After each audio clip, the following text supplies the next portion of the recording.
Oke, selamat sore teman-teman semuanya, peserta Indonesia Catholic Movie Festival. Selamat datang di webinar hari ketiga. Terima kasih telah hadir di sore malam hari ini. Setelah hari pertama kita belajar tentang mendalami peran, hari kedua kemudian tentang screenwriting, hari pertama oleh Bro Seto, hari kedua oleh Bro Vino, dan malam ini tahapan yang tidak kalah penting kita belajar tentang bagaimana memulai produksi sebuah film. Ya, teristimewa tentu akan sangat berguna bagi teman-teman yang sudah mendaftarkan diri ikut dalam Indonesia Catholic Movie Festival untuk kategori lomba film pendek short movie. Nah, teman-teman, sekali lagi saya mau reminder lagi bahwa tema ICMF kali ini adalah sukacita berbagi.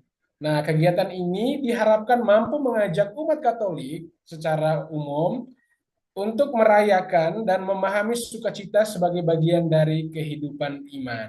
Gitu, teman-teman. Nah, makanya sebelum memulai kegiatan kita, saya sekali lagi mengundang teman-teman teristimewa, teman-teman yang mungkin terlibat dalam Komsos Paroki atau aktif dalam OMK atau dalam kelompok kategorial atau punya hobi untuk membuat film supaya berpartisipasi di dalam lomba yang diadakan dalam rangka Indonesia Catholic Movie Festival 2024 ini, teman-teman. Nah, kompetisi ini sendiri sebenarnya selain film pendek terbaik yang akan dinilai, ada juga sutradara terbaik, pemeran terbaik, dan lain sebagainya. Dengan hadiah seperti tadi di bumper video, yakni puluhan juta rupiah. Teman-teman, saya juga mau mengingatkan bahwa kami juga mengadakan workshop di beberapa hari setelah ini. Jadi tidak hanya saja di minggu ini, nanti akan ada juga webinar-webinar yang akan menyusul yang teman-teman akan tahu kapan itu dengan terus mengupdate informasi melalui media sosial kami.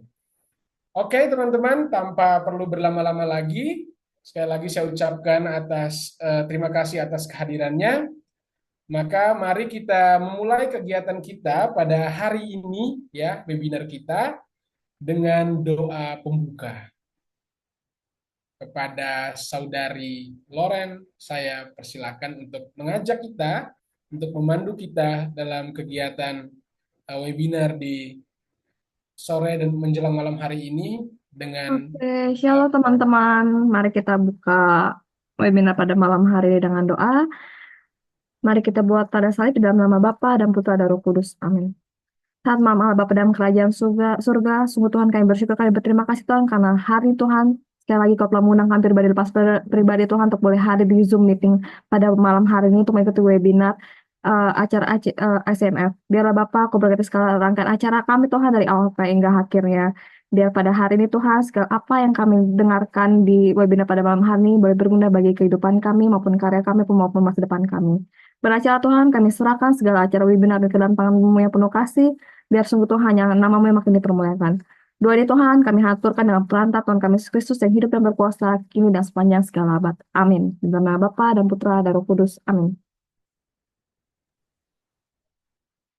baik. Terima kasih kepada Saudari Loren yang sudah memimpin kita dalam doa pembuka, teman-teman.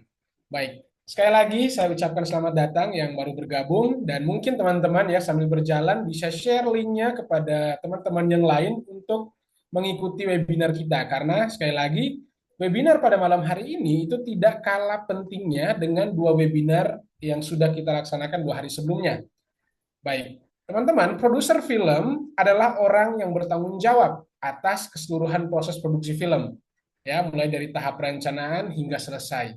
Mereka memiliki tugas yang sebenarnya cukup besar, ya, tugas yang sangat krusial dalam proses pembuatan film. Misalnya mengenai pengelolaan anggaran atau dana, tapi terlebih khusus menyusun tim produksi supaya sebuah film itu bisa berjalan dengan baik. Nah, untuk memahami lebih dalam tentang seluk-beluk produksi film ya setelah kemarin mau belajar tentang peran, kemudian screenwriting, hari ini kita akan belajar dari Vincent Mancahaya, yakni seorang produser dan CEO dari Connection Film. Nah, Vincent sendiri akan membagikan pengalaman profesionalnya di industri film untuk kita semua. Film-film layar lebar yang ditangani oleh beliau juga sudah banyak dan mungkin beberapa di antaranya sudah kalian tonton juga. Oke, tanpa perlu berlama-lama, ini dia Vincent Mancahaya.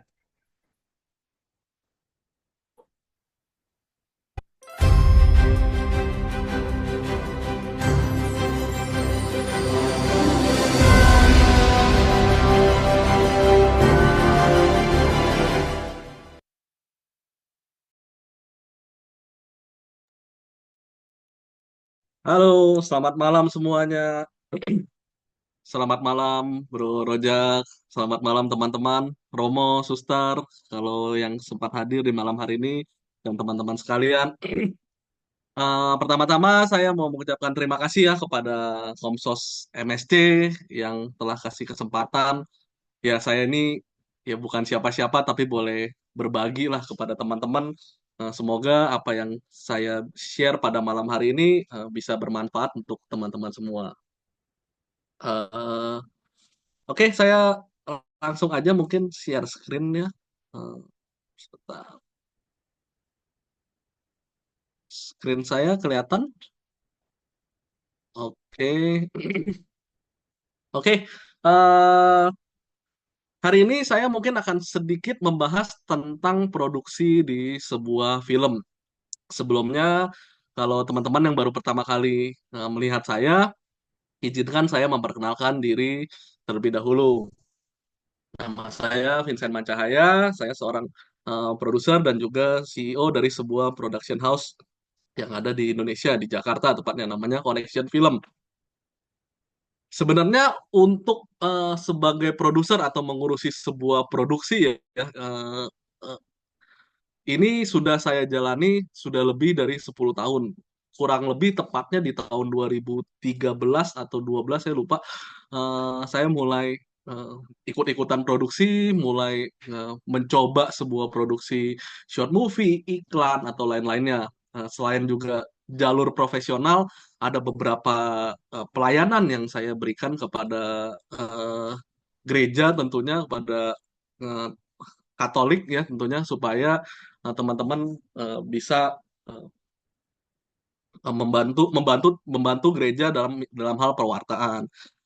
Saya sendiri kalau teman-teman tahu ada pernah menjadi eksekutif produser di film Dua Ruang itu di tahun 2022 ada tayang di salah satu OTT nasional video. Kemarin baru saja kami juga merilis sebuah film berjudul Roman Peony itu yang syutingnya 100% di Jepang itu kemarin layar lebar sempat masuk eksekson CGV dan lain-lainnya dan akan ada film Jalan Keluar. Selain profesional saya juga melayani juga untuk beberapa short movie baik di gereja ataupun teateran. Jadi ini kurang lebih adalah sedikit pengalaman yang mungkin eh, ya bisa saya bagikan ke teman-teman pada malam hari ini. Ini juga ada Instagram saya. Kalau kita mau ngobrol-ngobrol setelah Zoom ini, ya boleh. Yuk kita kontekan aja. Oke, untuk memulai sebuah produksi film. Jadi teman-teman sebenarnya simple aja sih. Jadi gimana sih cara memulai produksi film atau bagaimana bagaimana kita memanage dari awal tadi Kak Rojak sempat bilang dari awal pengembangan sampai terakhir mungkin rilis. Jadi teman-teman harus tahu namanya stage of film production. Jadi ada beberapa tahapan-tahapan yang kita harus lalui sebagai filmmaker ya tentunya untuk memproduksi sebuah film. Mungkin malam hari ini kita akan membahas detail tentang stage of film production. Jadi teman-teman kita bahas dari development, pra-production, production, dan post-production. Nah, biasanya teman-teman mungkin cuma tahu pra-prod sama post. Tapi jangan lupa kita juga harus film itu setelah syuting, setelah diedit harus dirilis. Itu yang mungkin uh, penting ya, itu penting juga. Oke, kita bahas satu-satu. Mungkin dari development ya, dari development. Jadi bagaimana sih untuk mendevelop sebuah film? Jadi ada yang namanya triangle system film production. Jadi pertama-tama sebagai seorang produser kita harus membentuk sebuah triangle system film production ini, yaitu mengumpulkan tiga tiga tiga apa ya tiga tim inti lah kalau bisa dibilang produser, sutradara, sama penulis ya. Jadi tiga tiga orang ini yang bersama-sama berkumpul untuk mendevelop sebuah produksi. Dan yang penting yang kita cari adalah yang mempunyai visi yang sama. Itu ya kata kuncinya, teman-teman. Jadi, bagaimana sebuah produksi film itu bisa berjalan lancar, itu kita harus mencari sebuah tim, terutama tim inti yang mempunyai visi yang sama. Jadi simpelnya ya visinya apa nih, mau bikin film nih, mau ikutan festival. Ya udah kita eh, misalnya saya seorang produser, kita cari director yang punya visi, yuk ikutan film festival. Penulis juga yang seperti itu. Oh, mau visinya mau cari duit nih, misalnya kita mau ke XX1 atau mau ke OTT misalnya, ya udah kita cari yang sama, pokoknya cari yang sevisi. Atau mau bikin short movie, ya udah kita carinya yang sevisi sama kita, tujuannya sama, goals. Jangan beda-beda. Ada yang satu maunya pelayanan, ada yang satu maunya cari duit. Nah, itu bisa jadi bisa jadi akan apa ya, mempersulit atau mungkin menghambat jalannya sebuah produksi. Jadi pertama paling penting adalah membentuk tim inti yang sesuai visi. Nah, setelah visinya sama, ya tentunya kita harus tentukan dulu genre dan tipenya. Ada macam-macam genre film dan tipe film.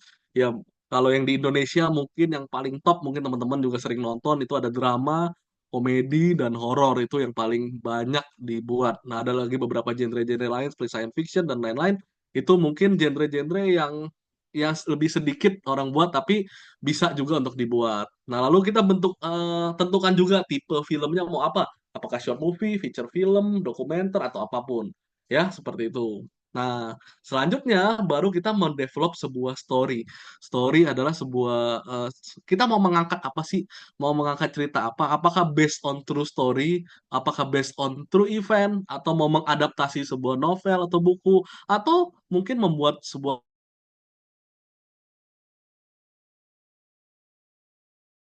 ditentukan pada saat development. Nah, dan yang terpenting adalah kita membuat sebuah budgeting plan. Ya, budgeting plan itu eh, ini ada hal yang penting nih. Ini satu hal yang paling penting. Kita harus dan pengeluaran, ya. Biasanya yang dilakukan adalah membuat planning pengeluarannya doang. Pemasukannya tidak tidak terlalu dipikirin gitu loh. Semuanya harus balance, ya. Jadi pemasukannya seperti apa, pengeluarannya nanti seperti apa. Ya, jadi itu yang harus ditentukan dalam mendevelop sebuah produksi. Oke, setelah develop pertama ini sudah jadi, nah maka berlanjut ke tahapan yang namanya praproduksi. Nah, di tahapan praproduksi ini mungkin tahapan yang cukup lumayan krusial ya menurut saya, ya, cukup lumayan krusial dalam artian kita bekerja atau mengeluarkan energi yang mungkin sedikit lebih banyak. Ya, pertama ya kita harus mengumpulkan tim-timnya. Ya, mulai dari DOP, sound designer, art, tim produksi, dan lain-lainnya. Itu mulai mulai dibikin timnya. Selain kru, kita juga perlu yang namanya talent, karena sebuah film kalau krunya doang nggak ada yang di syuting, ya bisa jadi bisa bisa ada sebuah film yang seperti itu, tapi layaknya film pada umumnya harus ada kru dan juga talent. Dan di masa praproduksi itulah kita membentuk talent itu sesuai dengan visi dari film tersebut, dimulai dari tahapan casting, reading, bahkan sampai workshop dengan talentnya. Nah, setelah kru dan talent itu terkumpul, maka produksi itu menyiapkan kontraknya, izinnya, schedule, logistik, dan lain-lainnya. Nah, untuk hal-hal yang bersifat teknis seperti scripting, storyboard, call sheet, dan lain-lain, kalau saya boleh boleh membagikan sedikit tips, itu eh, percayakan ke tim kita gitu ya. Jadi kita sudah ada tim, ada sutradara mungkin yang bisa bisa bersama tim tim penyutradaraannya, ada juga dari penulis yang bisa menyelesaikan scriptingnya. Jadi tugas kita sebagai produser atau di bagian produksi adalah hanya melakukan supervisi terhadap rencana-rencana teknis, ya, supervisi terhadap rencana teknis, sehingga eh, semua yang dipersiapkan itu masih satu goal, masih masih satu tujuan, yaitu sevisi dengan film yang akan dibuat tersebut. Oke, setelah setelah ini, nah, mungkin aja juga kalau misalnya teman-teman ini kan terkait dengan short movie ya, short movie. Mungkin aja satu orang ini jadi Superman nih. Mungkin aja, itu sangat-sangat memungkinkan. Beberapa kali juga saya melakukan itu. Saya yang produser, saya yang director, gitu, yang nulis script juga, yang edit juga. Kita itu justru ada plus minusnya. Jadi kadang visinya berarti udah sama nih, visinya udah satu orang, visinya udah sama, tapi ya memang job desk-nya jauh lebih banyak. Tapi kita harus bisa bedakan mana job desk yang teknis, mana job desk yang bersifat produksi. Itu ya. Oke, selanjutnya yang paling krusial adalah tahapan produksi atau syuting. Ini ada sedikit mungkin tips yang bisa saya bagikan kepada teman-teman. Jadi, ketika semua sudah dipersiapkan secara matang dalam development dan pra-produksi, tentunya ada 3 tips ya mungkin dari saya. Yang pertama, eksekusi ya. Jadi, jangan cuma rencana, rencana, dan rencana. Ngasih tahu eksekusinya. Dan dalam hal mengeksekusi itu wajib disiplin ya teman-teman. Tapi fleksibel. Artinya apa? Hal-hal yang bersifat baik itu kita lakukan secara tegas ya. Tapi bukan berarti kita tidak menerima masukan ataupun menerima saran dari mungkin tim kita sendiri, dari unit manager kita, atau dari DP kita, atau dari art director kita. Nah, hal-hal tersebut karena kita akan ketahui ketika kita terjun pada saat ke lapangan ke lokasi syuting. Nah, untuk tips kedua adalah manajemen produksi. Bagaimana manajemen produksi yang baik? Selalu utamakan komunikasi ya, selalu utamakan komunikasi eh, dengan tim kita, lalu kita melakukan supervisi, dan yang terpenting tadi yang saya bilang, trust your team ya. Jadi ketika kita sudah membentuk dari awal dari triangle system, chief crew dan krunya, tentunya sangat penting untuk percaya kepada tim kita. Misalnya kita sudah menunjuk, katakan saya menunjuk Rojak ya, Bro Rojak sebagai DP ya. Ya berarti saya harus percayakan bahwa Rojak mempunyai kemampuan, dia bisa mengambil sinematografi dengan baik dan lain-lainnya seperti itu ya. Jangan terlalu incas terlalu banyak ya. Jangan terlalu incas terlalu banyak karena itu akan sedikit banyak mengganggu atau memperlambat mungkin jalannya sebuah produksi.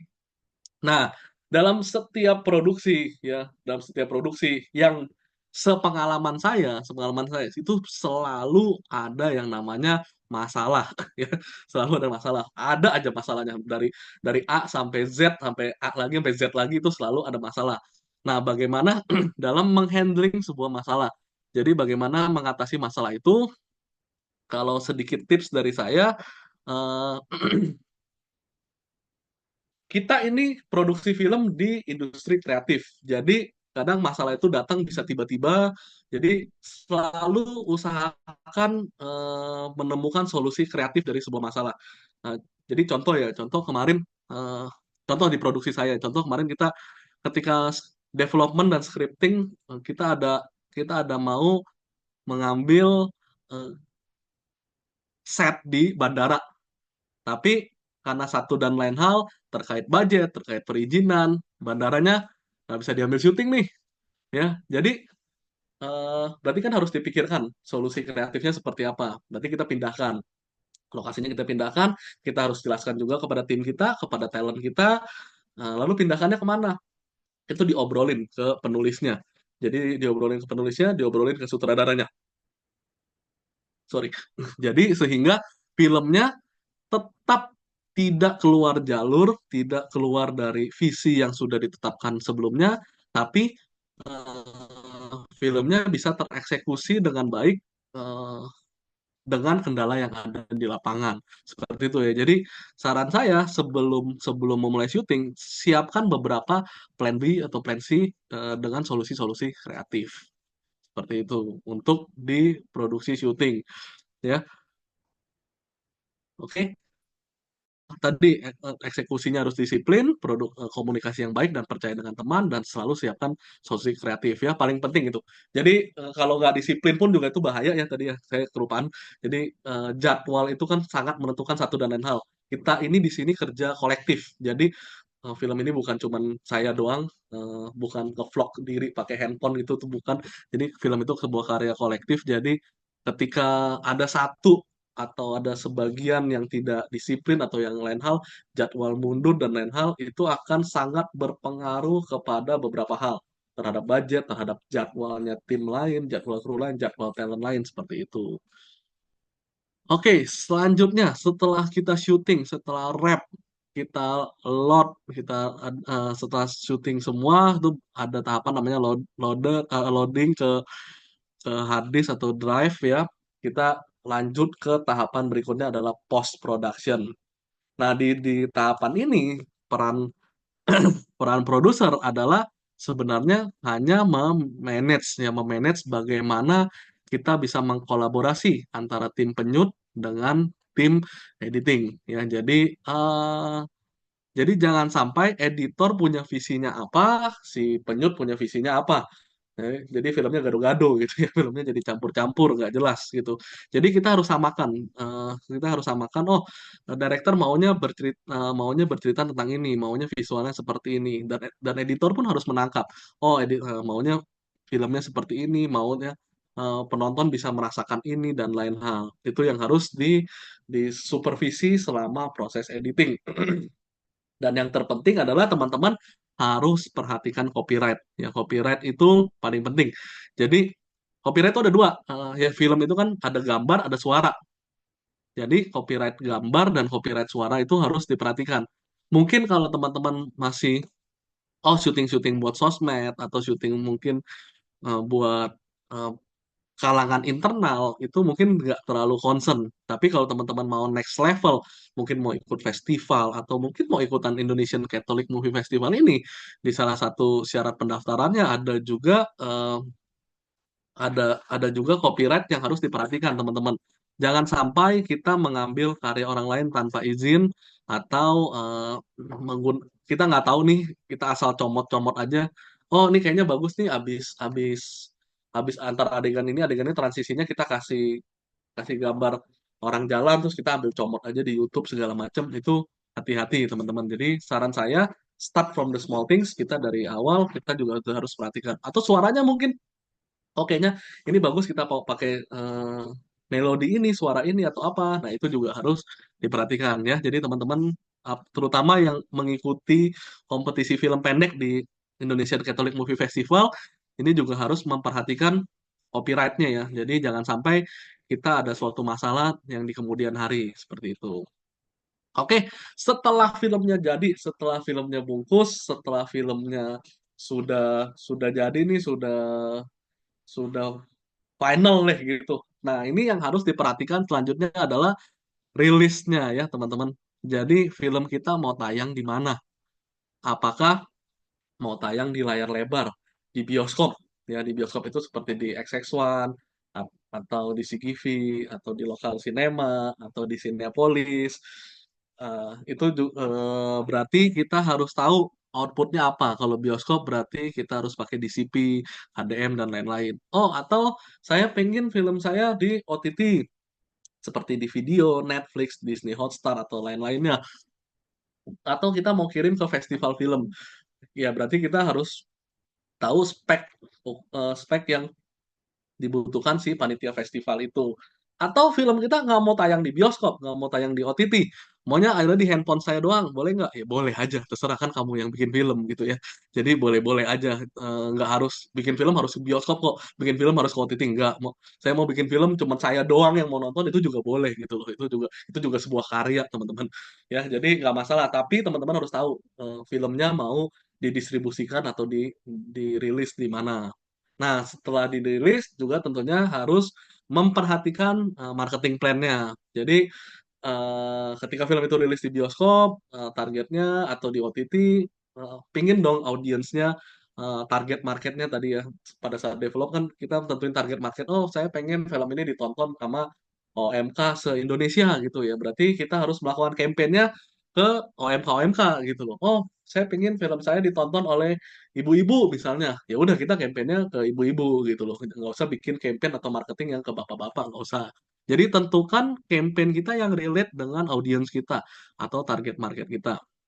Jadi sehingga banyak yang nonton. Kecuali yang tadi yang saya bilang yang filmnya cuman mau ditonton di handphone Anda doang, ya udah itu nggak usah dipikirin marketingnya. Oke, jadi itulah eh, cara memproduksi sebuah film. Sebenarnya nggak sulit ya. dan sangat mudah. Yang penting kita lakukan semuanya terstruktur, termanage dengan baik, terkomunikasi dengan baik sehingga apa yang kita kerjakan dari awal sampai akhir bisa menghasilkan sebuah karya yang bermanfaat. Nah, sedikit tips terakhir, tips terakhir dari saya, ya apapun yang kita kerjakan, ya kita lakukan dengan sebaik-baiknya. Kita mau jadi produser, kita jadi sutradara, kita mau jadi talent, kita mau jadi editor, jadi penulis, ataupun DP, sound, art director, atau apapun itu, kita lakukan yang terbaik yang kita bisa lakukan, dan selalu andalkan Tuhan ya, let God do the rest. Saya mungkin bukan seorang pastor, tapi izinkan saya men-share sebuah ayat yang saya cukup suka. Ya, ini menjadi pegangan saya ketika menjalani sebuah proyek. Ya, Amsal 3 ayat 5 sampai 6. Percayalah pada Tuhan dengan segenap hatimu dan janganlah bersandar kepada pengertianmu sendiri. Akuilah Dia dalam segala lakumu, maka Ia akan meluruskan jalanmu. Nah, saya percaya bahwa ketika kita melibatkan Tuhan dalam pekerjaan kita, apapun yang kita kerjakan, apapun yang sudah kita rencanakan, saya yakin Tuhan selalu turut campur dalam rencana kita dan selalu mendatangkan kebaikan. Karena itu pun yang saya rasakan baik di profesional maupun di pelayanan, ya pasti ada sebuah masalah dalam sebuah produksi, tapi saya coba mengandalkan Tuhan, ya minta petunjuk lah, minta wejangan dari Tuhan, ya sehingga apapun yang kita kerjakan ini bisa bisa baik di mata Dia. Ya mungkin itu aja, ya cukup singkat, jadi saya nggak mau panjang lebar. Mungkin hari ini saya coba memberikan waktu kepada teman-teman mungkin lebih ke Q&A atau discussion. Eh, Kalau misalnya ada kendala apa terkait produksi, boleh sharing-sharing. Jadi siapa tahu saya pernah mengalaminya lebih dahulu dari teman-teman, sehingga saya bisa mungkin sharing beberapa tips yang bisa bermanfaat untuk teman-teman. Oke, mungkin saya kembalikan ke Bro Rojak dulu. Mungkin kalau ada yang mau nanya.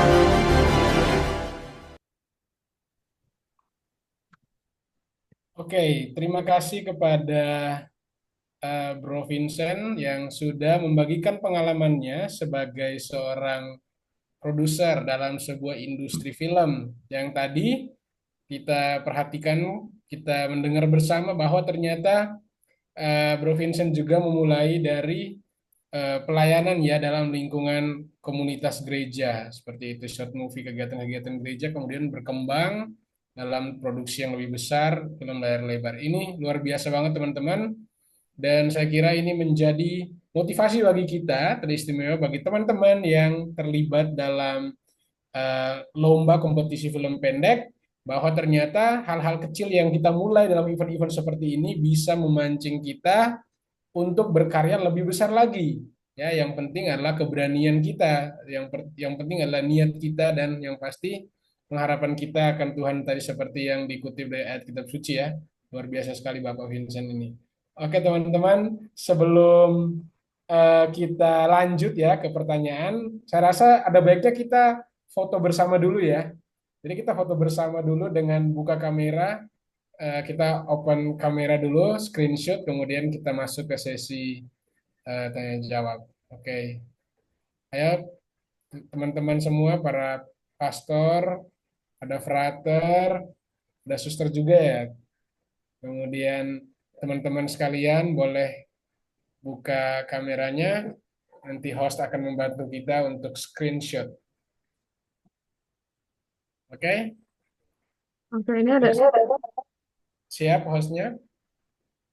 ini ada dua ituan. Jadi Oke, ada dua ya, jadi akan ada slide pertama, oke boleh di open semuanya. Kita senyum ya.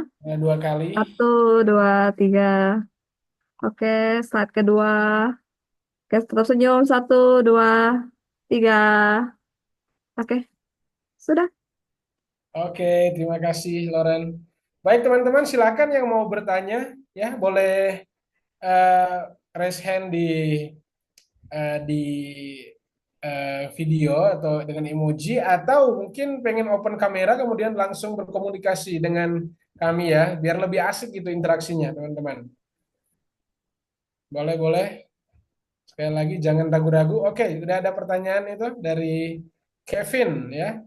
Kalau dalam sebuah produksi film sebenarnya siapa sih pemimpin tertinggi? Apakah sutradara atau produser ya Kak? Mungkin Bro Vincent bisa menjawab. Oke, ini ini sebenarnya apa ya? Kalau menurut saya ini tidak ada teori yang pasti. Tapi kalau dalam sebuah produksi itu pastinya produser. Tapi kalau di teknis ya sutradara. Jadi tergantung nih.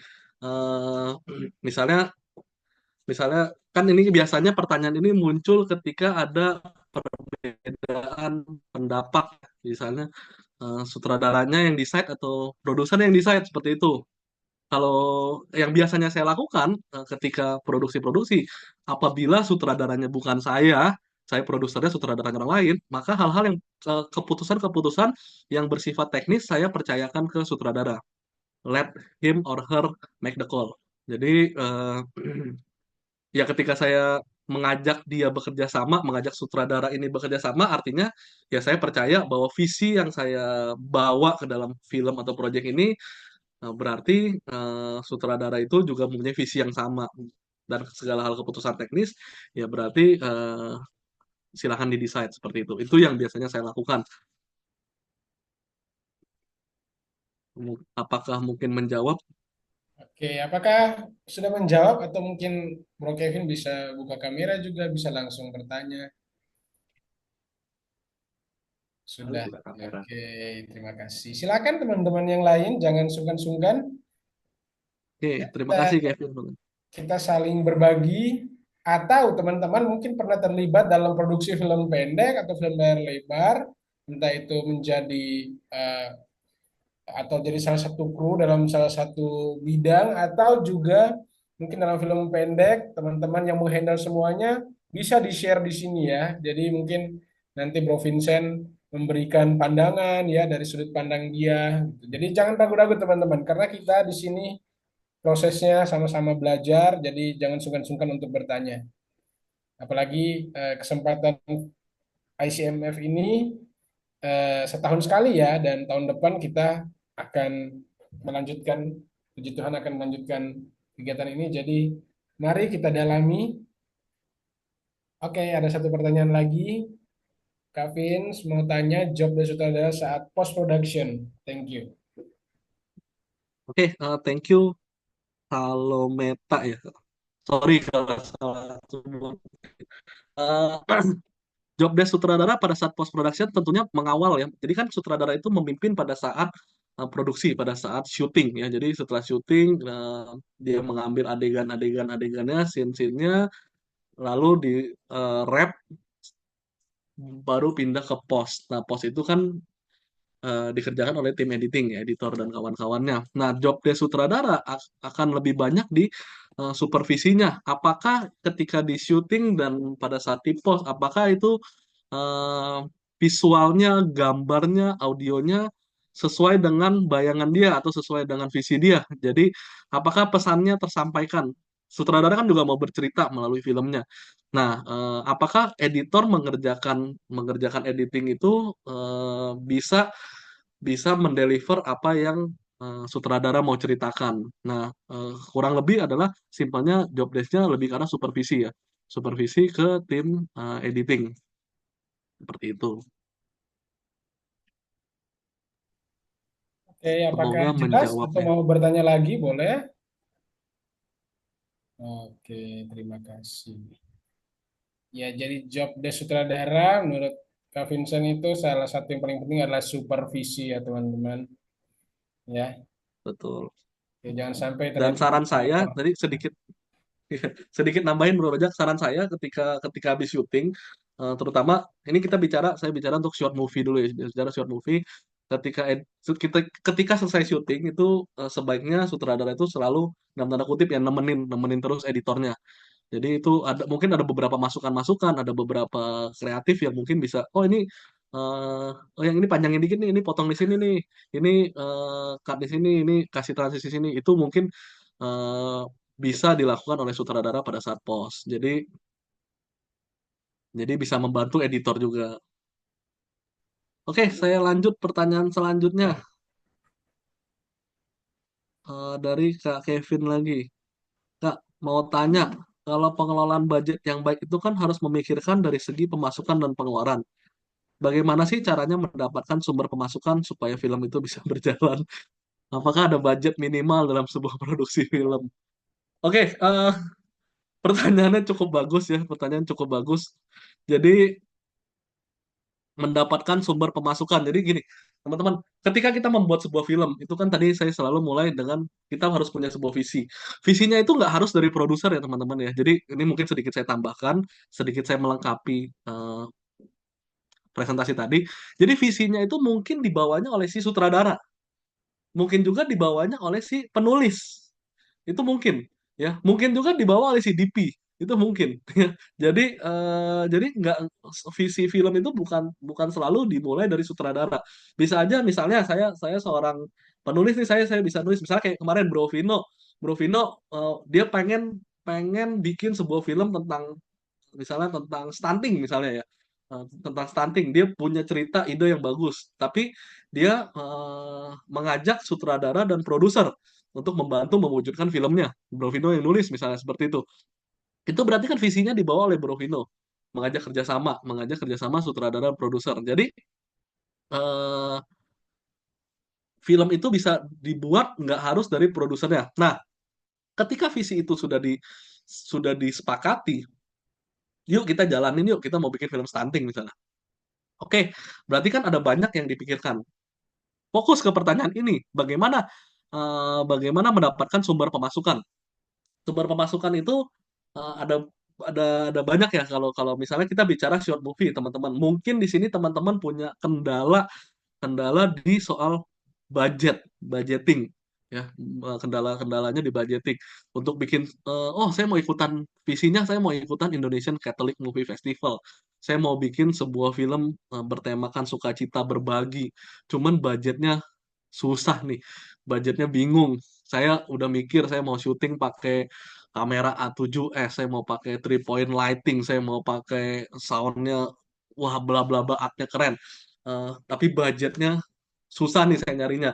Nah, itu yang harus dikomunikasikan dengan produser, sutradara, dan si penulis itu. Jadi ketika teman-teman mengkonsep, mendevelop sebuah story, itu juga harus kita perhatikan sejauh mana kita bisa mencari budget. Nah, bagaimana cara mencari budgetnya? Yang tadi saya bilang, teman-teman kan punya visi itu, punya visi untuk filmnya, punya visi terhadap filmnya. Nah, cari donatur atau sponsor atau mungkin rekanan dan lain-lain yang bisa memenuhi, eh, membantu kita dalam hal budgeting ini. Sama halnya ketika misalnya saya meminta tolong, katakan Bro Rojak, tolong dong bantuin saya jadi DP di Indonesian Catholic Movie Festival. Nah, itu kan saya meminta tolong jasanya Bro Rojak untuk di film saya. Saya ceritakan visi saya dan lain-lain.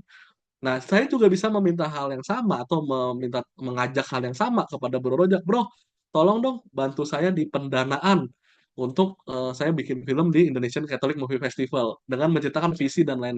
Sebenarnya kurang lebih caranya mirip, caranya mirip. Jadi budget itu bisa kita sesuaikan, atau mungkin kita punya ide kreatif ya. Oh, saya bisa masukin nih. Saya misalnya kenal, katakan contoh ya, contoh misalnya Bro Rojak seorang pengusaha pengusaha makanan misalnya ya, pengusaha makanan.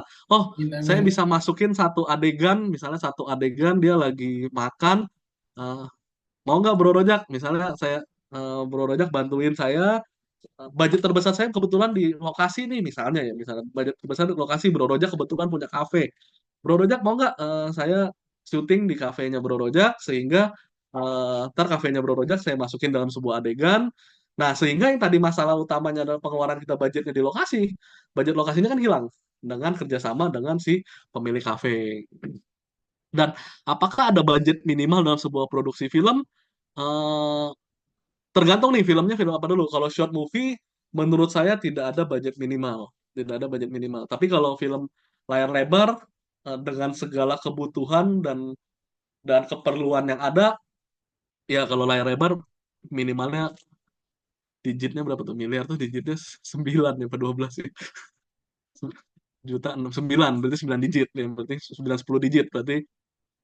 Tapi kalau dalam sebuah produksi short movie itu menurut saya tidak ada budget minimal. Kita bisa misalnya contoh, saya pernah bikin film sama teman-teman gereja gitu. Yuk kita bikin yuk. Itu budgetnya bisa nol tuh. Benar-benar semuanya pelayanan kan, semuanya pelayanan. Jadi eh, krunya pelayanan, alatnya pinjam sana sini, lokasinya pinjam sana sini, itu bisa dieksekusi seperti itu. Walaupun memang terus terang berat, ya saya akui itu berat. Lebih enak ada budget betul. Tapi itu yang tadi saya bilang, kadang kita lupa mikirin cara pemasukannya. Kita mikirin pengeluaran, oh mau pakai ini, mau pakai ini. Tapi eh, kita harus ngukur juga, kita kira-kira bisa dapat dapat ini nggak, lokasinya dapat nggak, bisa pakai. Oh kameranya mau pakai eh, H7S nih misalnya, bisa nggak kita, ada yang punya nggak, ada yang bisa dipinjemin nggak, atau kita bisa sewa nggak kan seperti itu. Itu juga kita harus bisa mengukur kemampuan. Oke, lanjut ya, saya lanjut ke pertanyaan. Semoga menjawab ya, Bro Kevin. Salome Talek. Kalau yang kadang suka debat sama Astrada yang notaben usianya di atas sutradara. Curhat. Sebenarnya debat itu nggak masalah kalau menurut saya. Kalau saya sama sutradara saya bukan debat lagi, sampai berantem malah. Jadi ya hal yang berantemnya dalam tanda kutip ya, berantemnya nggak sampai tonjok-tonjokan gitu ya, tabok-tabokan enggak. Jadi justru debat itu kan ketika kita mendebatkan suatu hal, yang penting tadi visinya masih sama. Misalnya contoh, saya mau bikin cerita tentang stunting. Pokoknya saya pengen eh, apa pesannya tersampaikan. Nah, misalnya kita berdebat nih, saya sutradaranya berdebat sama astradanya. Tapi debatnya itu kita harus tahu goalnya apa. Apakah goalsnya sesuai dengan visi kita, apa tidak? Kalau di sebuah produksi semuanya yes man aja, menurut saya itu yang bahaya kadang ya. Oh iya iya aja, oh iya iya aja. Itu berarti visinya semua nyari duit tuh, dapat sponsor tuh. Itu kadang suka begitu tuh. Biasanya dapat project-project iklan, oh ya semua klien mau apa ya udah gitu. Itu ada nggak, ada betul, memang ada. Cuman ya kadang kalau debat di dalam produksi, apalagi kalau teman-teman bikin short movie, apalagi mau dalam pelayanan, itu sangat wajar berdebat. Jadi cuman apa ya, cuman kita kembali lagi harus punya tadi fondasi awalnya adalah visinya kita mau bikin film ini untuk apa sih. Nah, seperti itu. Kalau kalau debatnya satu pengen ini, debat kusir itu udah beda visi itu jadinya tuh. Ya itu ya susah jadi filmnya menurut saya ya. Ya, jadi nggak apa-apa debat ya. Tapi saya habis berantem kok, begitu film saya rilis saya bayar lagi sama sutradara saya gitu. Biasanya gitu. Cuman ya udah gitu. Saya jadi sutradara pun juga sering berantem sama produser saya. Jadi ya memang eh, wajar sih, wajar. Nah, namanya namanya sebuah produksi, ada ada ada di tengah-tengahnya ada sedikit ya apa gesekan-gesekan tuh sangat wajar. Yang penting keep going, selalu meta ya, jangan jangan aku panggil apa, meta selalu. Jadi yang penting keep going aja, jangan jangan jangan putus asa, jangan menyerah. Ya menurut kamu visi kamu benar, ya udah kita gas aja gitu loh. Karena saya yakin Astradanya pun memberikan masukan, tujuannya baik gitu loh. Kalau tujuannya baik ya coba didengarkan aja. Kamu sebagai sutradara juga harus bisa menyaring ya, menyaring mana yang baik, mana saran itu kan saran itu kan ada yang membangun, ada yang menjatuhkan. Kalau kamu merasa saran itu membangun, ya kamu terima saran. Kalau saran itu menjatuhkan, ya udah, masuk kuping kiri keluar kuping kanan. As simple. Ya memang teorinya gampang, praktiknya nggak gampang. I know. Cuman ya kita coba gitu loh. Oke, mana yang lebih dahulu? Thank you ya, Salameta. Semoga menjawab. Next, mana yang lebih dahulu? Ide cerita dan atau naskah atau triangle tim tadi? Maksudnya kita dapat ide atau naskah film, kemudian cari bentuk tim, atau kita punya tim dahulu. Ayo bikin film, putuskan genrenya dan lain-lain. eh Kalau saran saya idenya dulu. Kalau saran saya idenya dulu.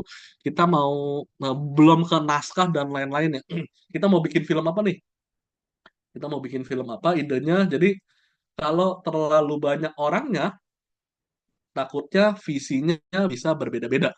Karena setiap orang punya visi, kalau kemarin bahasanya narasumber kemarin Bro Vino punya kepentingan berbeda-beda. Takutnya produser, sutradara dan lain-lain visinya beda. Kalau saran saya, idenya dulu kita mau bikin film apa nih? Oh, mau bikin film horor religi gitu loh, kayak Kuasa Gelap misalnya, atau kayak film apa? Oh, kita mau bikin perjalanan hidup kayak misalnya film Sugija ya, belasan tahun yang lalu kalau nggak salah. Itu eh, based on apa baru bikin timnya. Jadi menurut saya eh, apa idenya dulu mau bikin film apa, baru eh, kita bikin tim yang penulisin kerjakan bagian penulis, sutradara kerjakan bagian teknis seperti itu. Semoga menjawab ya. Oke, asik, siap. Aku sih paling mentang menyerah. Siap. Ya. Berarti Salometa ditunggu ikut filmnya daftar di Indonesian Catholic Movie Festival ya, sehingga membantu komsos-komsos MSC ini.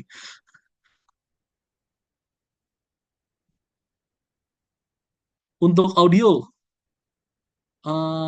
apa ada solusi atau rekomendasi yang terbaik? Nah, ini tergantung Kak Tony. Eh, ini keperluannya untuk apa? Apakah untuk short movie atau untuk layar lebar atau apa? Jadi kalau kalau short movie sama layar lebar pasti audionya beda kan gitu. Oke, kalau short movie ya berarti sebenarnya gini, audio itu kan yang terpenting adalah dia bisa menangkap suara dengan baik ya. Simpelnya kan seperti itu. Jadi ketika kita membuat short movie banyak banyak dialognya, ya berarti kita kita butuh klip yang bagus kan seperti itu. Tapi kalau misalnya kita membuat sebuah short movie yang banyak eh, suasana apa suara latarnya, dia berarti cari boom yang bagus seperti itu. Sebenarnya kayak rodeo juga udah aman sih sebenarnya. Yang penting ketika nanti pada saat syuting, pada saat post, Kak Tony misalnya sebagai director atau sound director ya mesti melihat apakah suaranya aman nih, suaranya tersampaikan dengan baik seperti itu. Mungkin kalau lebih teknis ya, mungkin lebih teknis kalau mau nanya tipenya apa, belinya di mana, dan lain-lain. Untuk soal audio gini, mungkin akan lebih cocok ditanyakan di webinar besok. Itu ada Kak Rama dan Kak Fritz, itu mungkin lebih cocok ya. Jadi itu lebih teknis. Kalau saya sebenarnya ketika membentuk tim ya, ketika membentuk tim, kalau misalnya saya sebagai produser, saya percayakan ke sutradara dan sound designernya seperti itu. Jadi ya seperti itu sih. Jadi mungkin bisa ditanyakan besok. Ya mudah-mudahan membantu sedikit ya. Mohon maaf kalau nggak terlalu menjawab.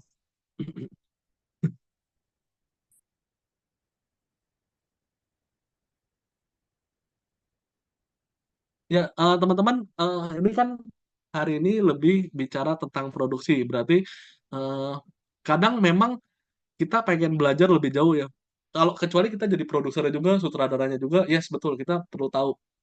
Cuman biasakan biasakan apa ya? Kalau saya kasih tips, biasakan tadi percaya dan mendelegasikan hal-hal yang tadi bersifat teknis kepada orang yang tepat, the right man, sorry, the right man in the right place. Jadi yang kayak seperti itu eh, coba coba didiskusikan dengan sutradaranya. Kadang kita merasa misalnya tadi saya bilang yang bagus tipe A nih, tapi ketika misalnya Kak Tony tadi ngajak sound designer bilang, Kak, menurut saya yang bagus sesuai visinya Kak Tony yang B.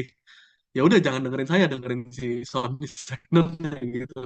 Ya, jadi hal-hal yang bersifat teknis sebaiknya dikomunikasikan dan didiskusikan dengan tim teknisnya. Oke, semoga menjawab ya Kak Tony. Next, Kak Kevin lagi. Oke, nice. Kak, siapa yang punya hak dalam menentukan pemain? Sutradara atau produser? Oke, ini sering banget saya dapat pertanyaan seperti ini ya. Bahkan saya pernah ketemu investor yang nanyain seperti ini, yang nentuin sutradara atau produser. Jadi sebenarnya pemain itu disepakati, kalau menurut saya, ini jawaban pribadi saya, pemain itu disepakati oleh triangle tadi, penulis, sutradara, dan produser. Ya, karena disepakati oleh tiga itu. Tapi yang menentukan pemain itu adalah sutradara. Kalau teman-teman tanya ChatGPT atau Google juga dijawabnya sutradara. Bisa dicoba sekarang. Siapa yang menentukan pemain dalam film? Itu jawabannya sutradara. Jadi menurut saya ya karena sutradara yang akan mendeliver mendeliver filmnya seperti apa. Jadi in my opinion, nah, tadi kita harus sepakatin bertiga itu, tapi yang mendesain adalah si sutradara.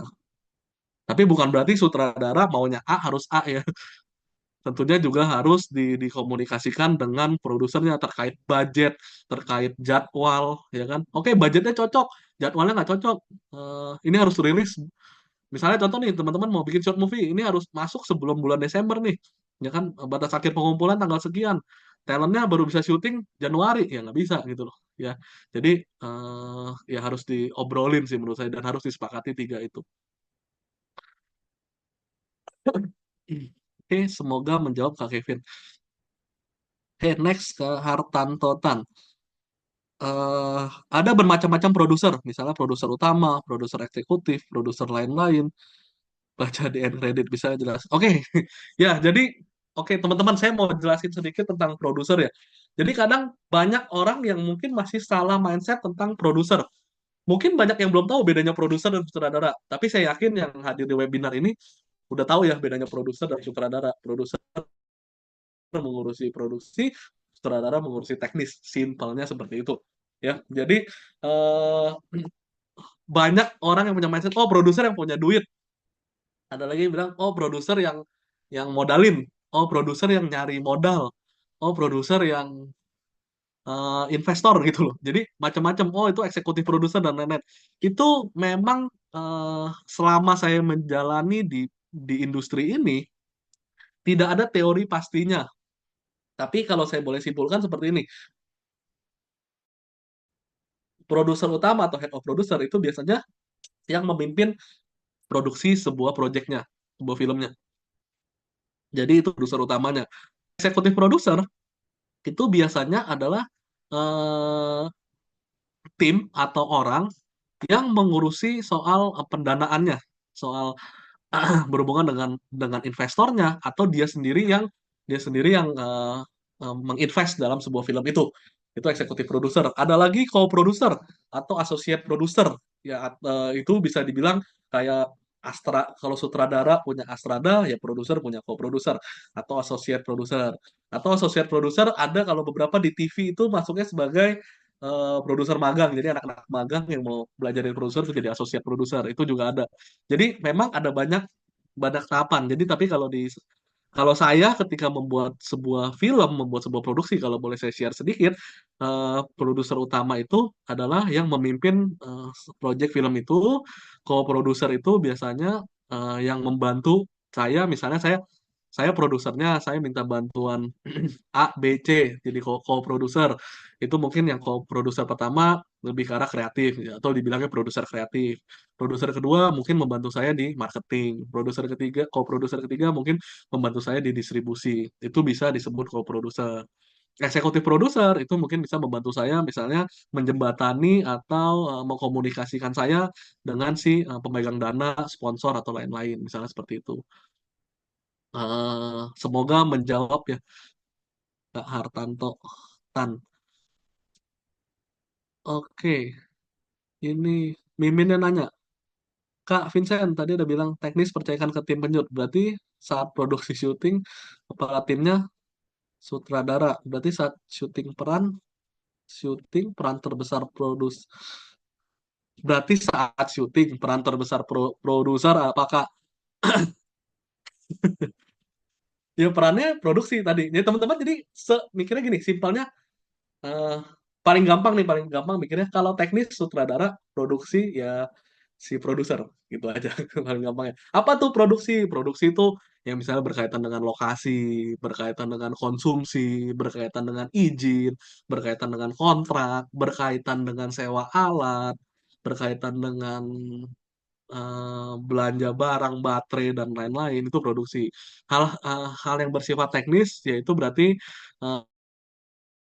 yang kepala timnya adalah sutradara. Ini mau kameranya ditaruh di mana, actingnya masih seperti apa dan lain-lain. Itu seperti itu. Jadi contoh nih, contoh misalnya di divisi kamera, misalnya di divisi kamera, berarti kan ada DP, ada gaffer, ada askam, fokus puller dan lain-lain. Ya, bagi tugasnya gimana? Gampang. DP-nya ngapain, gaffernya ngapain, kameranya mau taruh di mana, lampunya mau dinyalain yang mana, dimatiin yang mana, itu yang mimpin sutradara. Kameranya mau sewa di mana, kameranya mau diangkut dari mana ke mana, itu yang ngurus produser. DP-nya, kontraknya, jadwalnya, makannya, itu yang ngurus produser. Ya, simpelnya seperti itu. Itu divisi kamera misalnya. Ya, semoga menjawab.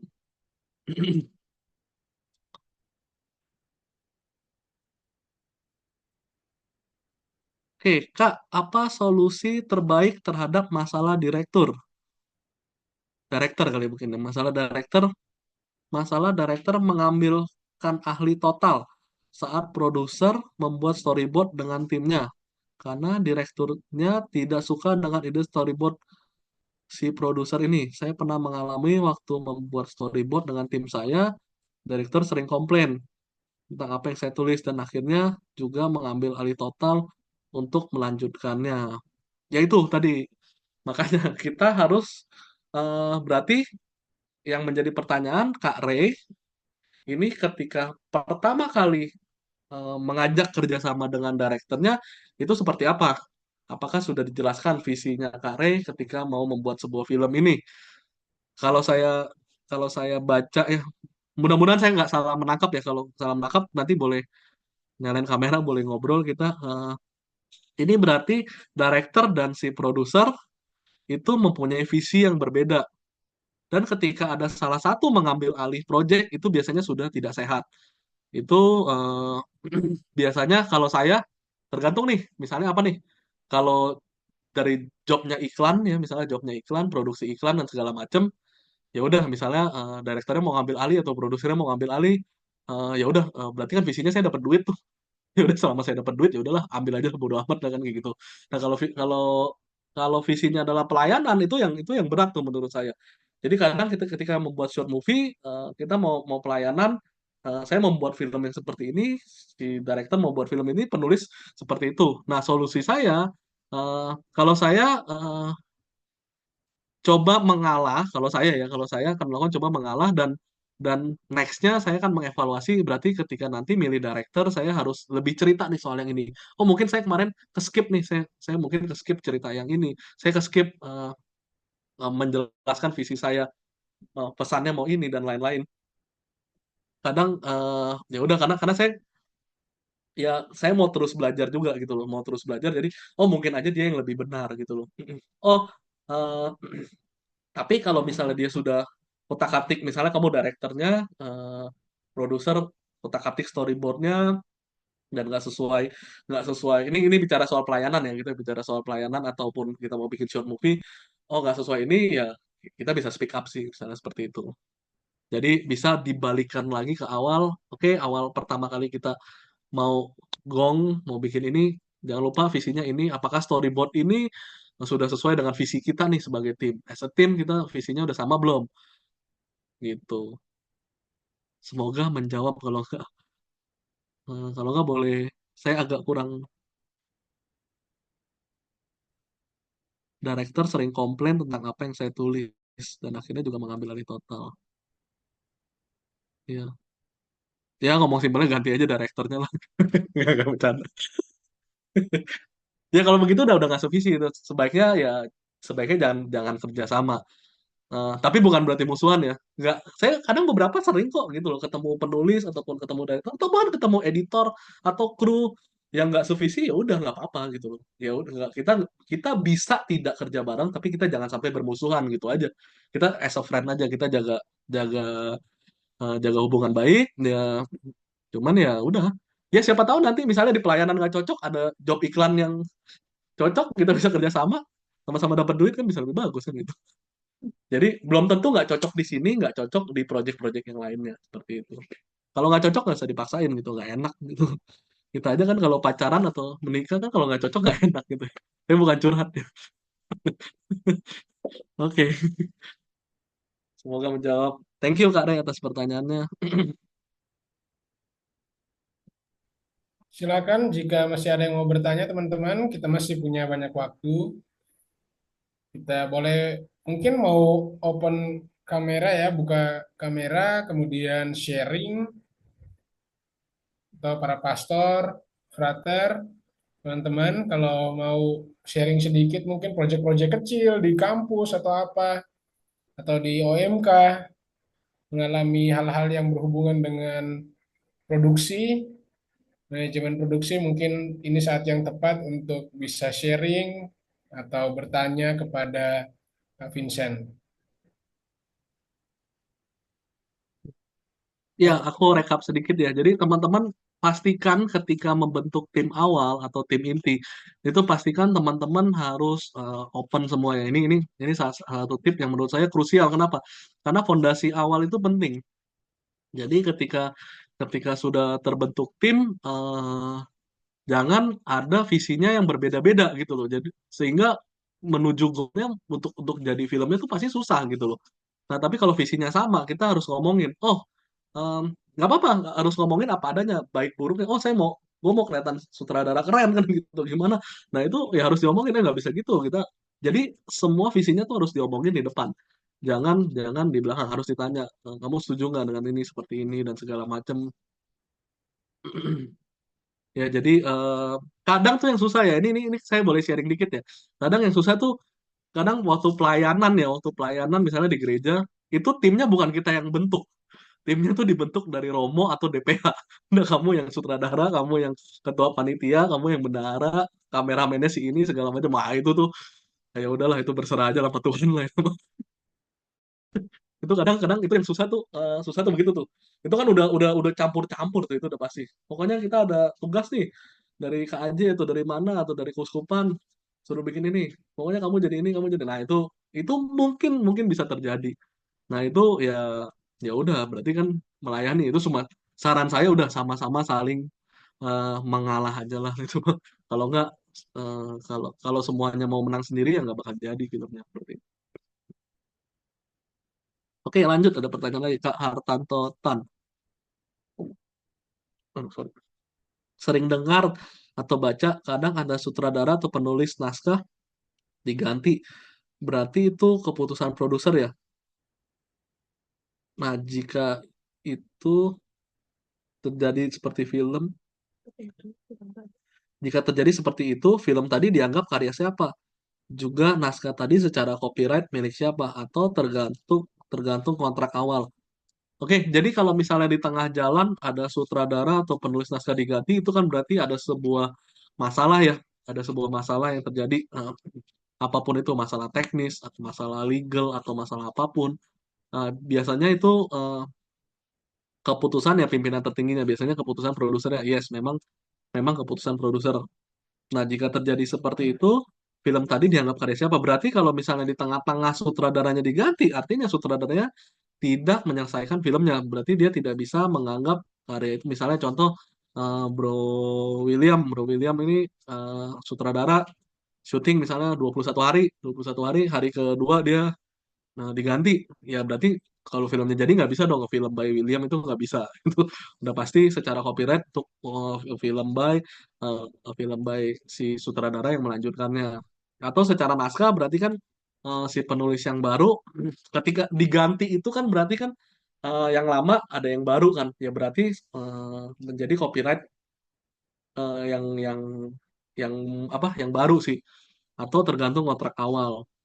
Kalau misal ya kontrak betul kontrak tergantung kontraknya betul.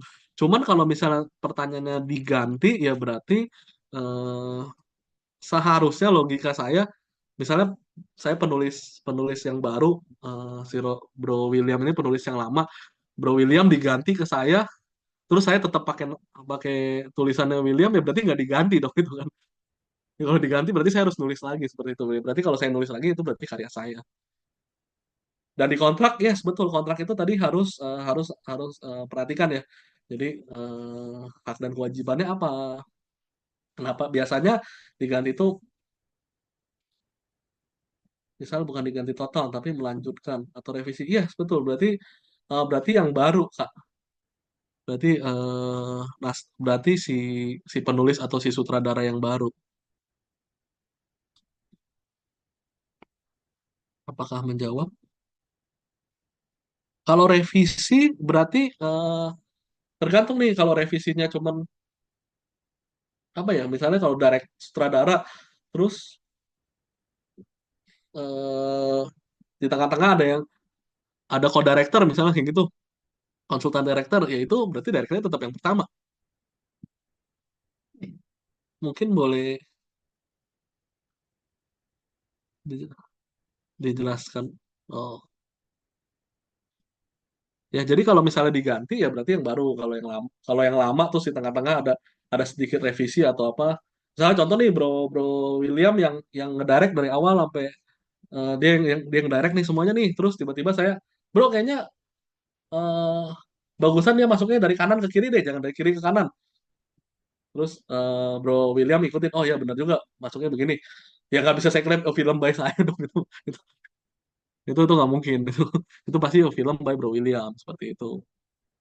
Kalau kalau mau revisi-revisi seperti itu. Semoga menjawab ya Kak Hartanto Tan.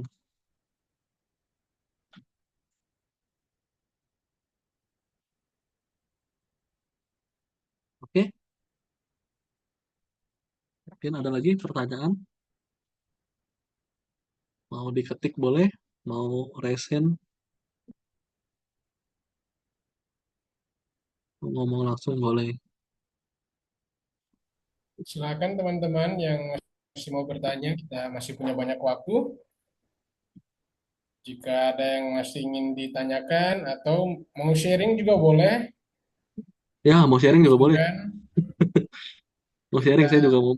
kita santai saja di forum ini. Oke, masih ada lagi pertanyaan dari Kak Hartanto Tan.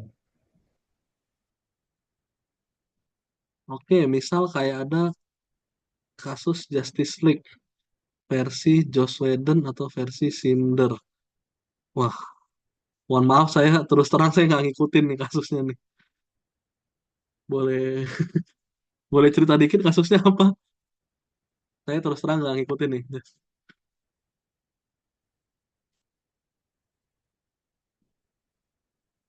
Coba saya googling dulu ya. Saya terus terang nggak tahu. Justice League, Joss Whedon, Zack Snyder.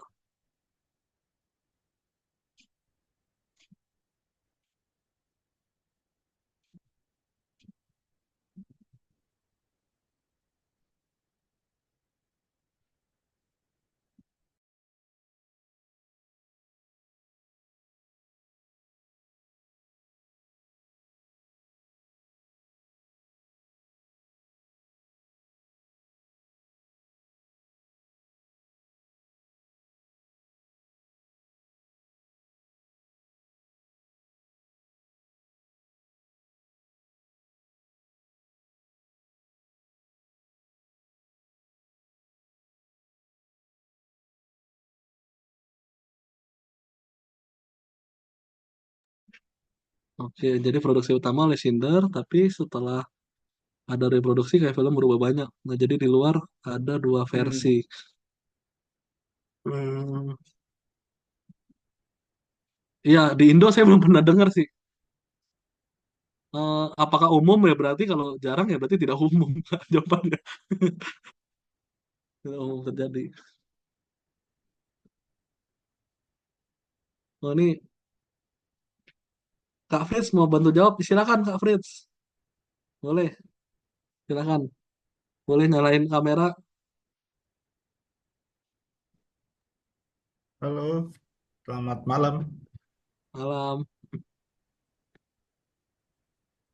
Halo, saya coba bantu jawab aja ya dari kasus yang tadi ditanyakan oleh Bro Hartanto. Perkenalkan saya Fritz, juga salah satu nanti yang akan mengisi eh, narasumber di festival film ini. Jadi kasusnya sebenarnya ini ngomongin di Indonesia memang betul tidak pernah terjadi seperti ini, tetapi bukan berarti tidak tidak ada hal seperti ini ya di Indonesia ya. Sebenarnya yang tidak pernah terjadi di Indonesia adalah dua-duanya rilis. Tetapi kasus seperti ini sebenarnya banyak juga terjadi di Indonesia. Bukan banyak sih ya, ada beberapa terjadi, tetapi yang rilis ya tentunya hanya versi satu versi yang punya hanya production house. Jadi sebenarnya kan kasusnya begini, di Justice League itu yang DC itu mereka punya satu universe lah yang ingin dibuat seperti Marvel ya. Lalu di tengah perjalanan tiba-tiba tidak ada sama visi, lalu sutradaranya dirubah, lalu buatlah film Justice League yang tayang di 21 atau di bioskop kita yang kita tonton semuanya. Lalu kira-kira berapa tahun kemudian terjadi polling karena ada perubahan sutradara itu, beberapa fans itu menuntut versi asli dari sutradaranya tolong dikeluarkan belum diganti itu sutradaranya karena filmnya udah selesai syuting. Lalu pihak PH Production House itu mengeluarkan versi sutradaranya tetapi tidak bioskop ya. Itu hanya ditayangkan di OTT saja. Jadi kalau pertanyaannya seperti itu ya berarti satu itu adalah pemilik milik PH-nya dua-duanya. Film itu dua-duanya milik PH-nya. Jadi misalnya anggaplah kalau di Indonesia makanya di Indonesia belum pernah jadi seperti itu. Eh, jadi PH yang punya filmnya adalah tetap satu PH-nya. Lalu dia mengeluarkan dua versi, satu versinya sutradara A, satu versi sutradara B. Simpelnya cuma seperti itu doang sih. Jadi yang versi sutradara B, yang aslinya itu keluar di OTT, yang sutradara A penggantinya itu keluar di bioskop. Jadi di siap manapun yang kita mau tonton, dua-duanya terlepas dari yang mana yang bagus itu preferensi personal kan. Nah, tetapi ya dua-duanya PH-nya untungnya. Gitu kurang lebih. Dan dilakukan oleh produser yang sama gitu. Jadi ya yang saya bilang di Indonesia beberapa terjadi ya itu bukan hal yang filmnya sudah jadi lalu di filmnya tidak ditayangkan ganti sutradara, mereka syuting ulang tetapi cuma satu keluar doang filmnya satu versi, sedangkan mungkin fandomnya atau jumlah fansnya tidak sebanyak filmnya DC ya. Kalau DC itu sampai dirilis itu kan karena memang ada tuntutan dari fans itu banyak sekali. Satu dunia waktu itu quote on quote menuntut untuk versi yang sutradara kedua untuk dirilis gitu kira-kira. Jadi eh, dibilang umum terjadi betul, tidak umum dua-duanya dirilis.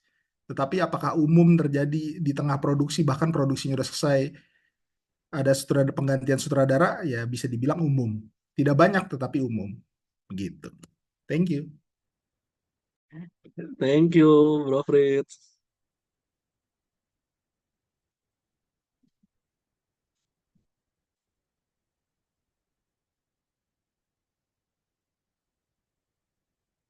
Thank you, Bro Fritz. Berarti visinya nyari duit ya? Jelas lah. Warner Bros. Ini visinya nyari duit itu. Produsernya mantap itu. Oke, oke. Oke, silakan jika masih ada yang mau bertanya. Terima kasih kepada Kak Fritz yang nanti akan menjadi pengisi salah satu sesi kita dalam pekan webinar ini, teman-teman. Kalian mungkin sudah mengutak-atik atau melihat media sosial dari Catholic Movie Fest dan tentu sudah tahu apa yang akan materi apa yang akan dibawakan oleh Kak Fritz. Silakan teman-teman yang mau tanya kepada Kak Vincent.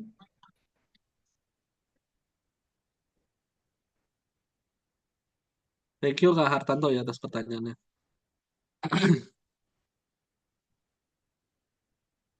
Oke, ada lagi yang mau bertanya?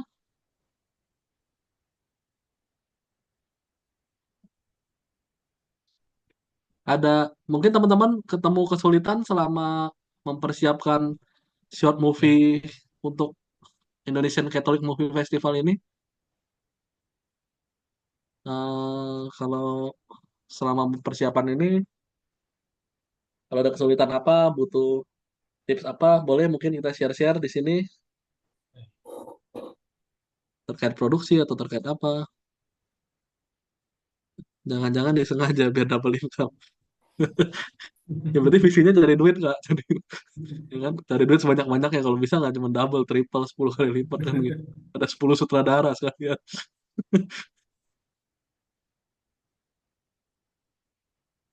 Silakan teman-teman punya kesulitan mungkin dalam proses syuting atau apapun dalam proses pembuatan film pendek bisa langsung ditanyakan. Ya kalau selama selama teman-teman selama tahapan produksi pun mungkin belum ada kendalanya saat ini ya nanti pas syuting atau pas praproduksi atau pas editing pas post itu nanti ada kesulitan mungkin nanti jangan jangan sungkan-sungkan kontak ke sosial medianya ICMF ya nanti eh, dari sana adminnya mungkin akan coba kontak ke kita ke saya atau ke Fritz atau ke Kak Vino atau ke Kak Rama Kak Jin atau Kak Seto itu mungkin eh, jangan jangan sungkan untuk minta bantuan ya minta konsultasi atau apa ya mudah-mudahan kita bisa sedikit membantu seperti itu. Benar sekali. Apalagi filmnya akan kita tayangkan ya, Vincent di bioskop nih. Kapan kapan lagi ya film pendek kita nonton rame-rame seperti itu? Pasti sangat seru Ya nanti teman-teman. saya lupa ya yang pemenangnya atau nominasinya nanti kita akan putar di layar lebar. Ya, Jadi mungkin kalau teman-teman lihat spesifikasi pengumpulan pesertanya itu kan ada spek standar sama spek yang direkomendasikan. Kenapa kenapa panitia bikin seperti itu? Karena supaya uh,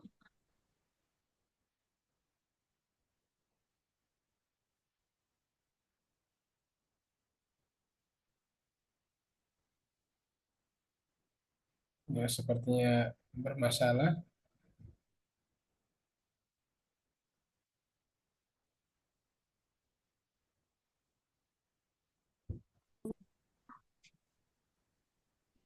oke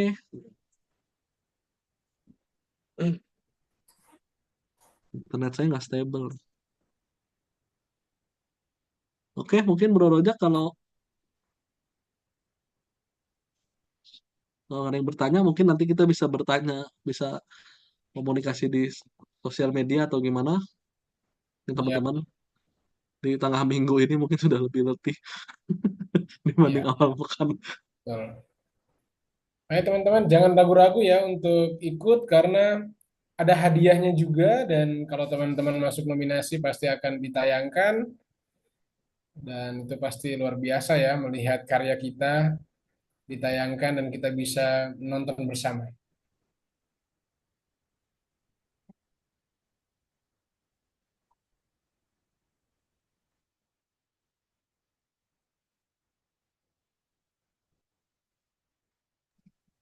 Oke, nah masalah di film pendek ini kayaknya lebih ke budget dan peralatan dan juga perizinan. Saya pernah syuting di airport pakai tape menghindari perizinan, pakai HP menghindari perizinan. Ya makanya teman-teman tadi ya ketika ketika mau bikin film pendek ini memang berkreasi tuh seluas mungkin, tapi kadang-kadang juga eh, harus ada batasannya. Jadi ya kayak saya nih misalnya kalau udah mau nulis tuh sekarang ya tergantung nih kira-kira dapat nggak ya syuting di sini, kira-kira budgetnya cukup nggak ya. Eh, jadi coba ketika ini kan masih mungkin nih waktu-waktunya masih praproduksi nih, mungkin coba coba dirangkum dulu secara general apakah apakah budget, peralatan dan lain-lainnya, izin segala macamnya sanggup. Usahakan sesimpel mungkin aja teman-teman. Syuting tuh sy- eh, syuting tuh sebenarnya apa ya? Kalau menurut saya ini nggak perlu sampai keren-keren banget, nggak perlu sampai yang gimana banget, tapi pesannya tersampaikan, tapi ceritanya bagus atau visinya bisa, oh Kak Hartanto nih mau cerita tentang ini nih, oh iya nih bagus nih gambarnya nih segala macam, itu udah bagus kok gitu loh, bukan bukan harus eh sampai gimana banget gitu loh. Jadi memang kadang yang tersulit itu kita menyesuaikan keadaan situasi dengan kreatif. Itu tuh paling sulit memang. Jadi ketika kita matchingin kreatif dan kondisi itu bisa dalam hal tadi izin, peralatan, kru mungkin peralatan udah canggih, budgetnya ada, krunya kurang misalnya atau apa segala macam, jadwal. Itu coba mulai dirangkum. Jadi kalau bisa sesimpel mungkin, oh saya deket nih sama Romo, misalnya saya dekat sama Romo A, saya mau pakai syuting di lapangan gereja misalnya, itu mungkin buat ikutan ICMF saya nggak usah bayar gitu. Itu coba dipikirkan hal-hal yang seperti itu. Terus saya ada OMK nih yang dia lagi nyari portfolio, nyari jam terbang, mau syuting. Jadi mungkin cukup dikasih konsumsi dia mau ikutan syuting gitu. Jadi jangan jangan ketika kita bikin kreatif, oh wah ini yang main harus Reza, harus Prilly, harus eh wah udah harus keren-keren dah. Jadi itu udah takutnya nanti pas talentnya ya Reza juga, tapi Rezanya bukan Rahardian kan repot gitu kan. Jadi ya tolong disesuaikan dengan kondisi di sekitaran kita, kondisi kita mau bikin film, start step by step seperti itu.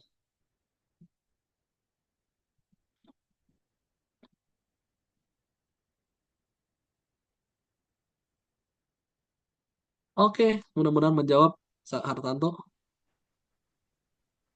Oke, Bro Rojak, mungkin. Oke, teman-teman, apakah ada yang masih mau bertanya? Baik, jika sudah tidak ada yang bertanya, teman-teman, tentu saja kalau seandainya setelah webinar ini kita tutup, teman-teman masih ada hal yang teman-teman rasa penasaran ingin ditanyakan, silakan ditanyakan langsung lewat media sosial kami atau besok kita berjumpa lagi di webinar dan kemudian bertanya dalam webinar tersebut. Ya, baik teman-teman, terima kasih kepada Kak Vincent menjadi pembicara dari sudut pandang seorang produser seperti apa. Ternyata menjadi produser itu memiliki tanggung jawab yang besar dan sangat menentukan kelangsungan produksi sebuah film. Nah, dari sudut pandang aktor, scriptwriter, dan produser, kita sudah mendengarnya. Sekarang, besok kita akan semakin mendalami proses pembuatan film dari pandangan seorang director, teman-teman. Ya, jadi bagaimana dasar-dasar menjadi director? Besok Kok kita menurut akan aku mendengar materi menarik dari Rama Siddhartha Putra. itu pas pas kecil. Oke, jadi besok kita akan mendengarkan eh, materi dari Rama Siddhartha Putra tentang bagaimana kita menjadi seorang director atau dasar-dasarnya. Beliau adalah seorang alumni film UMN dan technical director Koko Kreatif. Baik teman-teman, terima kasih atas kebersamaannya. Kita akan tutup kegiatan kita melalui doa penutup. Baik. Oke, saya sendiri akan memimpin kita dalam doa penutup. Marilah kita berdoa dalam nama Bapa dan Putra dan Roh Kudus. Amin. Tuhan, terima kasih atas kebersamaan yang kami rasakan melalui webinar pada malam hari ini. Kami bersyukur atas penyertaan-Mu selama proses webinar di pekan ini. Kami mohon penyertaan-Mu juga untuk proses yang akan berlangsung esok dan lusa. Terima kasih ya Tuhan atas segala berkat Roh Kudus yang kami rasakan lewat diskusi-diskusi menarik yang telah kami lalui. Semoga proses kelancaran dan segala sesuatu yang kami lakukan dalam rangka Indonesia Catholic Movie Festival 2024 ini boleh berlangsung seturut dengan kehendak-Mu dan terlebih khusus demi kami mewartakan nama-Mu, kebaikan-Mu kepada siapa saja yang ada yang kami jumpai. Berkatilah juga Kak Vincent yang sudah menjadi pembicara dan teman-teman yang telah hadir. Semoga kami semua dapat melangsungkan aktivitas kami di sisa hari ini dan besok boleh bangun dengan segar untuk melanjutkan aktivitas kami. Ini doa yang kami sampaikan kepadamu dengan pengantaran Kristus Tuhan kami. Amin. Dalam nama Bapa dan Putra dan Roh Kudus. Amin. Baik, terima kasih teman-teman, para pastor, para frater. Sampai jumpa esok hari. Mungkin boleh share linknya kan, link webinar, link yang sama supaya besok kita berjumpa dalam pembahasan mengenai director. Sampai jumpa semuanya. Terima kasih banyak.